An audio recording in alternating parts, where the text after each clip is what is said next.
sa chart na to, malalaman ko kung itong Stormy, yan yung magiging fuzzy yung baby mo. So, I try not to schedule any activities during the fuzzy period. This is the best app na we've been using ever since and we're using all the time, every single night. Dug, dug, dug, dug, dug, dug, dug. Maghahanap siya ng heartbeat. May heartbeat na ba ako ngayon? Hindi pa ako buntis, no? Kala ko, may heartbeat. Hindi naman ako buntis. Hi, Mamshi! So today I'm going to share with you the different baby apps that I use for baby na gamit talaga namin and until ngayon, ginagamit pa. From the moment that I was a pregnant woman up to the moment na ngayon na almost toddler na ang baby ko. So let's go ahead and get started. So this is my baby folder. Sa baby folder, you will see I have the what to expect pregnancy. Gamit na gamit yon kasi every month, you know, excited ka, makikita mo, sabi doon na, I will show you guys. Tingnan natin. This is a pregnancy and baby tracker. So, hanggang ngayon, nagagamit ko pa rin siya. So, yan, nakikita niyo yung mga milestones ni baby. Pero nung buntis pa ako, yung makikita mo dito, sasabihin niya, your baby is a size of a blueberry. Mga ganun. So, yung mga issues mo, makikita mo siya ngayon at 15 months old. Sa start nung sa start nung app na to, ilalagay mo yung expected date of delivery mo or yung last menstrual period mo. Tapos, ayun. So, usually nga ito, meron pa siyang video, dati kung ano na yung itsura ng baby mo, sa tiyan mo. So, ngayon wala na eh. Wala na yun ngayon. Pero, nung buntis ako, talagang I would check on it every month. So, I would know what to expect that month. And, excited ako to see how my baby is growing up. Yung sa tiyan ko pa lang siya, hanggang sa nung nasa labas na rin siya. So, ayan. That's the first app na I have on my phone. And the next one is Baby Boo. Baby Boo is really nice kasi ito yung app na pwede mong lagay yung picture ng baby mo. Let's see. Yung picture ni baby mo and then pwede mo siyang lagyan ng iba't ibang design. Na yung gustong-gusto ko dito yung sticker. Like now, ito, lagyan natin. This, pwede mo siyang lagyan na ganyan. Hello, I'm new here. Yan. Tapos, pwede mong ibahin yung color ng doodle. Pwedeng white. Pwedeng black. Yan. Pwedeng transparent. Pwedeng hindi. So, yun. So, as you can imagine, nung buntis ako, meron akong mga ganito. Ito yung ginagamit kong app. Nasasabihin, coming soon, baby on the way, mga ganun. Parang gusto ko yung every month, meron akong picture ni River, tapos nakalagay doon yung weight niya, yung height niya, and everything. So, yeah, that's like that app. Okay. And then, ito, Shell. Hindi na siya gumagana ngayon, but it's a baby heartbeat listener, but it's not available now anymore. E, ganyan siya. Tapos, pag ganyan na siya, lalagay mo siya sa belly mo. Maghahanap siya ng heartbeat. May heartbeat na ba ako ngayon? Hindi pa ako buntis, no? Wait lang, pero ayan siya. Ganyan siya mag-work. I-on mo siyang ganyan. Tapos, yung speaker niya maghahanap ng heartbeat. I think that's just my pulse, ma'am. She's naririnig niya ba yun? O, diba? Kala ko, may heartbeat. Hindi naman ako buntis. Pero anyways, ayun. Pwede mong ma-record yung heartbeat ni baby. Minsan, yung nare-record niya, yung chan mo. Pero alam mo na heartbeat yun ni baby kasi consistent. Sabi niya, dug, dug, dug, dug, dug, dug, dug.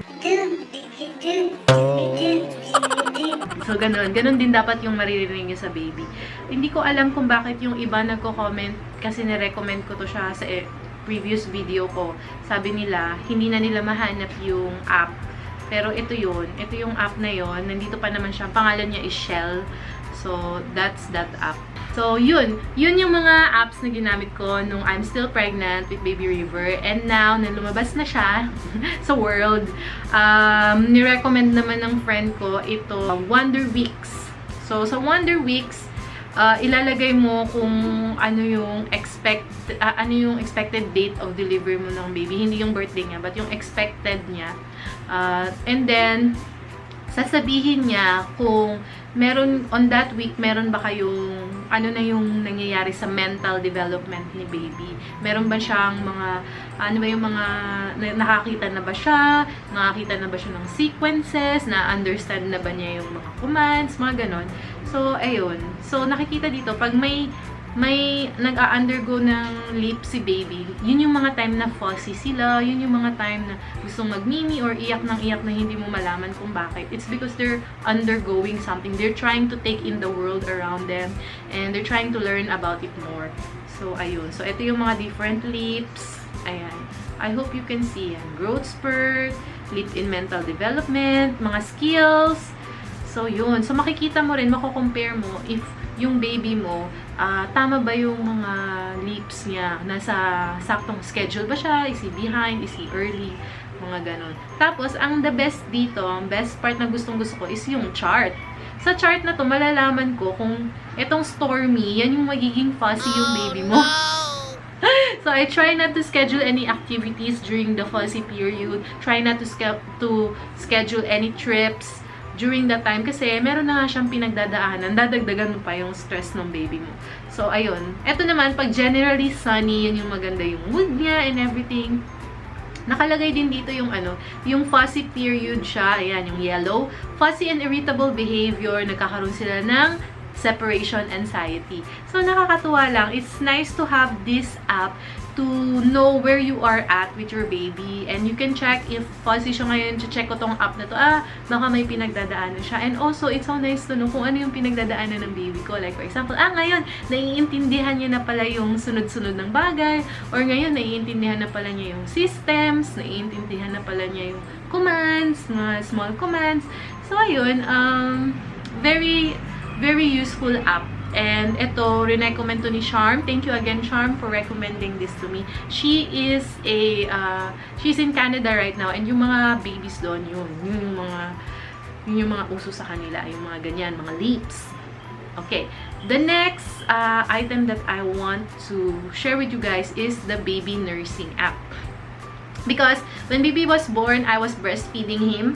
There's no way for me to measure kung ilan yung naiinom niyang gatas, ganyan. So, ito, for example, the only way na mami-measure mo, tama ba yung nakakain niya sa'yo, is you have to measure kung ilang diapers ang nauubos niya. So, at saka, you have to note din kailan ka nagpapamimi sa kanya. So, before, instead of using notebook, since I always have my phone on me, I will be using my phone. If magsa-start na ako magpamimi, I will press this, start now, and then kung saang boobs siya nagmimimi, sa left or right, ayan. Ayan. Tapos, pag natapos na, yung pagmimimi niya, i-stop ko na rin. And then, sasabihin ko, sa right naman siya magmimi. Start now.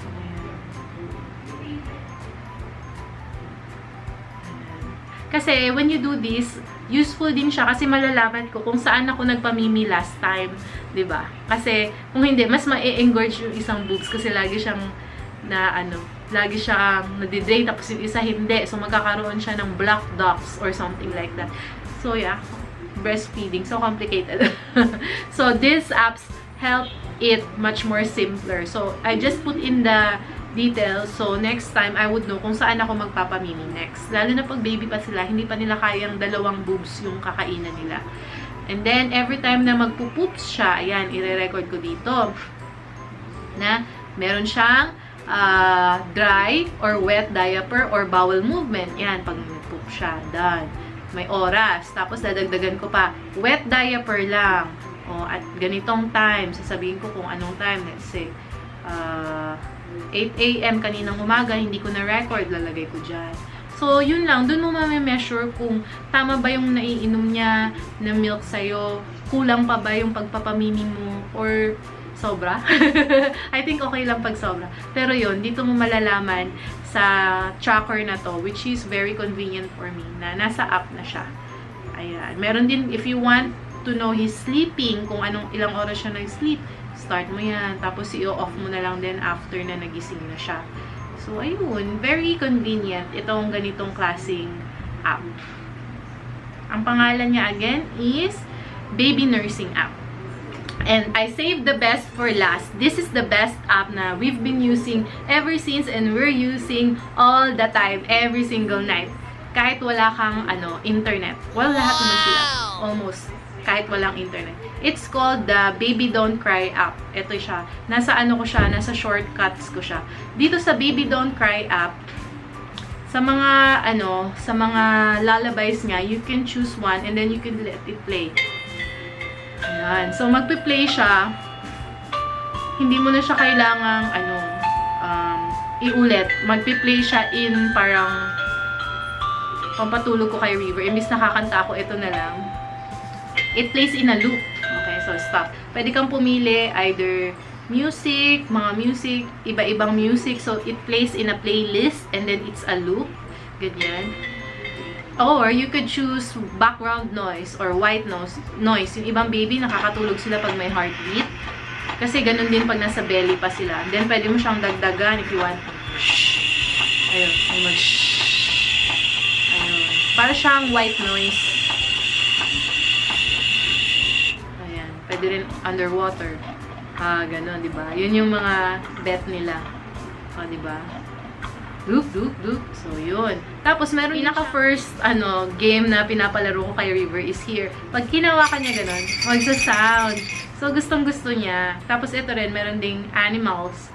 So, if he plays on it, yung sounds lalabas. Lalabas yung sound. Parang ganun. So, sometimes I would let him play, especially emergency cases, or if he just wants to explore my phone, I will let him play on my phone this way. At saka isa pa, or pag pinapatulog ko na siya, yun na nga, lullaby na, pinapaplay ko na to, para hindi na ako mahirapan maghanap sa YouTube. Minsan, sa YouTube kami nagpapaplay ng lullaby, minsan dito naman, pag walang internet, okay to siya, kasi nakaset na siya sa phone mo. So, it is one of the best apps na I use na it's always there. It's always there. Sa lang talaga siya. Easy access. Easy access ng aking phone. Isang tips ko sa inyo guys, when you are gonna let your baby play, you should do you should lock it. So for example, ito, ilalak ko siya dito sa Baby Don't Cry app. So kung wari, ilalak ko siya dyan, gusto ko maglalaro siya niyan, I will press the home button 3 times na sunod-sunod para guided access siya. Meaning, hindi niya na kayang tanggalin sa So, anyways, yan. Guided access. So, nang start ng guided access, pinindot ko to, itong area na to, itong may highlight na to na gray. Hindi niya mapipindot yon. Kahit napindutin niya yon, hindi magpa-function dito rin sa taas. So, yun. So kung maglalaro siya, yung game lang talaga yung kaya niyang gawin. Kung gusto niyang ibahin, hindi niya kaya. Kung gusto niyang i-press yung ads, hindi mag-work. Hindi mag-work yun. Kahit i-press niya yung home button, walang mangyayari. Kasi, nandyan lang talaga siya. Dito lang talaga siya. Sa app na to, dyan lang siya pwede mag-play. So, ayun. Yung tip ko sa inyo guys. Habang, pinapalaro nyo na yung baby nyo. Tapos, pag gusto nyo nang i-exit yung guided access, you press it again 3 times na sunod-sunod.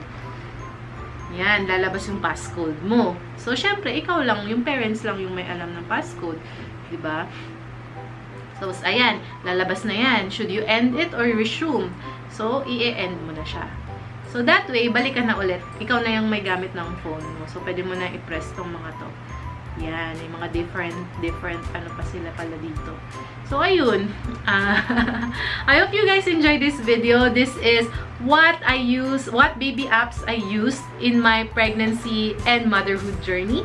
And kayo, ano yung mga gamit yung baby apps? Let me know kasi I'm always on a lookout for what good apps to use at makakapagpadali ng buhay natin as moms. Diba? Comment it down below. I will be waiting for your comments. And thank you for watching this video. Give it a thumbs up if you like it and subscribe for good vibes. I will see you guys on the next one. Bye!